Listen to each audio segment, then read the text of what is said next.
Can we realistically terraform Mars with current tech? Imagine transforming a planet millions of miles away into a place where humans could live without spacesuits. That's the idea behind terraforming Mars, but can we do it with the technology we have today? Right now, the answer is no. The main hurdles are Mars's thin atmosphere, which is mostly carbon dioxide, and the lack of enough greenhouse gases to trap heat. The atmosphere is about 100 times thinner than Earth's, making it impossible for liquid water to exist on the surface. Most of the carbon dioxide is trapped in polar ice caps or mineral deposits, and current methods can't release enough of it to warm the planet.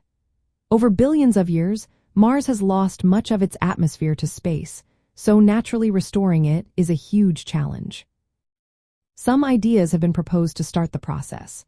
One involves releasing tiny dust particles into the atmosphere to trap heat. Recent studies suggest this could warm Mars by over 50 degrees Fahrenheit, enough to support microbial life. But this would take decades to see any real change and only create a partial, not full, habitable environment. Another idea is redirecting icy objects from the Kuiper Belt or asteroid belt to crash into Mars. This would release water and carbon dioxide, thickening the atmosphere. However, moving these objects requires advanced propulsion systems and energy sources that we do not yet have. Plus, impacts could cause seismic activity or other unpredictable effects. There's also the idea of creating an artificial magnetic field to protect Mars's atmosphere from solar wind erosion. This concept is still theoretical and would need technology for beyond what we have now. While these ideas are fascinating, they all face enormous technical and logistical challenges.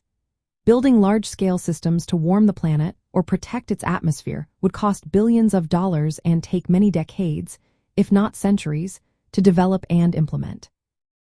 Currently, our focus is on robotic exploration and studying Mars's environment. We are developing technologies that could someday support human habitats, but transforming the entire planet remains out of reach. With existing technology, terraforming Mars is not a realistic goal. Instead, scientists are working on ways to make living on Mars possible through habitats and life support systems. So, for now, the dream of turning Mars into a second Earth is still a long-term vision rather than an immediate plan.